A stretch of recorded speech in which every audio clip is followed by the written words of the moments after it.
तर नमस्कार सर्वांना, स्वागत आहे तुमचं आमच्या गावाकडच्या ब्लॉगमध्ये। काल ना संध्याकाळी शाबूचे वडे बनवलेले, त्याच्यामध्ये ना एक 4-5 मिरच्या मिक्सरला बारीक करून ना ते त्याच्यामध्ये मिक्स करून घेतले, थोडंसं मीठ टाकून घेतलं, मोठा बटाटा कुकरला शिजवून घेतला आणि तो छोट्याशा किसणीमध्ये ना बारीक करून त्याच्यामध्ये मिक्सरला बारीक करून शेंगदाण्याचा कूट टाकून घेतला आणि सगळं मिक्स करून घेतलं आणि हाताने ना त्याचे छोटे छोटे वडे बनवून घेतले। आता हाताला वडे बनवताना शाबू खूप हाताला चिकटतं, म्हणून थोडं हाताला आधी तेल लावून घ्या आणि त्याच्यानंतर वडे बनवा। आता हे वडे कशासोबत खायचे, म्हणून जशी आपण डोशासोबत खायला खोबऱ्याची चटणी बनवतो ना, तशीच शेंगदाण्याची चटणी ना मिक्सरला पातळ लावून घेतली आणि वडे टेस्टला खरंच खूप छान झालेले।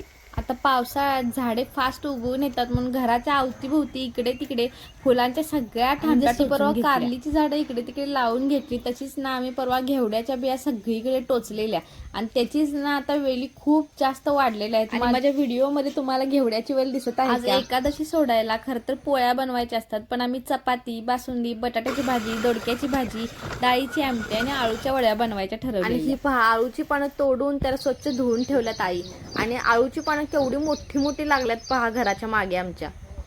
आणि ही लागल्यानंतर केवढी छोटी पानं असतात बघा, आणि त्याचं केवढं मोठं पानं होतं नंतर। आणि आळूच्या वड्या आई बनवल्या ना त्याची टेस्टच वेगळी लागते, म्हणून आळूच्या वड्या मी आईंनाच बनवायला लावते। तर चला, आजसाठी एवढंच, भेटूया पुढच्या व्हिडिओमध्ये, तोपर्यंत धन्यवाद।